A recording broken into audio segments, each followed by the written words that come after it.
Our adventure began with 40 degrees Celsius. Monday morning finally arrived, and for months our spare room had been filled with an explosion of for the trip kind of items.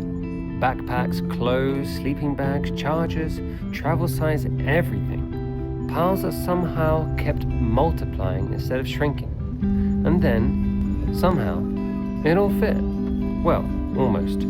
I had to give up a few of those pants and t-shirts I thought I'd never survive without. Oh geez, what am I getting myself into? 2 suitcases, 1 backpack, a double guitar case containing Matthew's guitar and luggage, 2 little cooler bags, our entire life for the next few months packed into surprisingly little space. We looked at each other, smiled, and said goodbye many times to our dog, Rufo, who's temporarily staying with an awesome, loving friend. Thank you, Ron. Then we finally locked the door behind us and wondered when we'd see home again. The adventure had officially begun, or so we thought. It actually begun at the train station. We arrived in a taxi with plenty of time to spare, feeling quite proud of ourselves, only to discover that the railway was under construction. Nobody had bothered telling us. Instead of boarding our train, we suddenly found ourselves being rushed into a replacement bus headed for Malaga, hoping we'd still make our connection. Thankfully, we did. The bus reached Malaga, the train was waiting, and somehow, despite the unexpected detour, we arrived in Madrid exactly when we were supposed to. So far, so good, we thought. Then the train doors opened. It was nearly 11 o'clock at night, and the temperature was still hovering around 40 degrees. 40 at night! I had officially entered a climate I didn't know existed. After a lot of waiting and 5 cancelled Uber requests, one kind driver finally accepted us and took us to our Airbnb. Let's just say the apartment and I had very different definitions of summer comfort. The ceiling fan was doing its absolute best with 0 results. The large window promised a lovely breeze, except opening it meant inviting every mosquito in Madrid to join us for the night. For the next 3 days, sleep became something of a rumor. Plastic bags filled with ice became my nighttime companions, and I lost count of the number of freezing cold showers I took just to feel that cool, fleeting relief. Thankfully, breakfasts were nice and fresh. The first day we found a cute bakery right outside our Airbnb. Kinda warm, but nice and affordable. We had croissants and coffee. The rest of our meals weren't as glamorous. We survived the first 2 days of our trip on crackers, cold cuts, bread, and butter. By the 3rd day, second full day in Madrid, we'd upgraded to what felt like luxury. A Dunkin' Donuts deal that kept both of us happily supplied with 6 donuts for the rest of the day. Travel teaches gratitude in funny ways, I guess.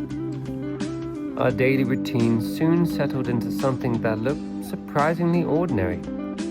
Find air conditioning, work, and repeat. While I wrote book chapters and searched for more freelance work from cafes and coffee shops, Matthew headed out with his guitar. Madrid, however, had other plans. After hours of playing in 41-degree heat, being moved by a violinist who claimed the spot first, and later being told by the police he couldn't use his amplifier, his grand total for the whole day came to just €5. Needless to say, busking wasn't proven to be the financial miracle we'd hoped. At this point, Matthew started to get discouraged, so I put all my fears aside and prayed. I didn't ask for anything specific, not money nor gigs. I decided to be bold. I simply asked for something extraordinary. I didn't know what, but I prayed for a great unknown blessing for us both. I know now is when everyone who's listening is probably thinking, sure, there's a miracle about to come. Well, it would have been less cliche to say that it didn't happen like that. But the truth is that God promised us a journey of miracles, and believe it or not, He delivered. The same day, I received a potentially life-changing message from my editor. Instead of the temporary, unstable arrangement I'd come to know and love, they offered me a 10-year exclusive writing contract with benefits I honestly never imagined. A true miracle. A few hours later, it happened again. A good friend unexpectedly offered Matthew an online SEO position with his company. It isn't a fortune, but it is stable work that can travel with us. Something that could become incredibly valuable on this journey. Neither opportunity was something we'd been pursuing. Neither one appeared because of clever planning. Neither one solved the fact that we were still sweating through 40-degree Madrid. But together, they reminded us of something we've experienced over and over again. Sometimes God doesn't answer the prayer you expect. He answers the one you didn't even know to pray. Neither of us could have imagined either opportunity.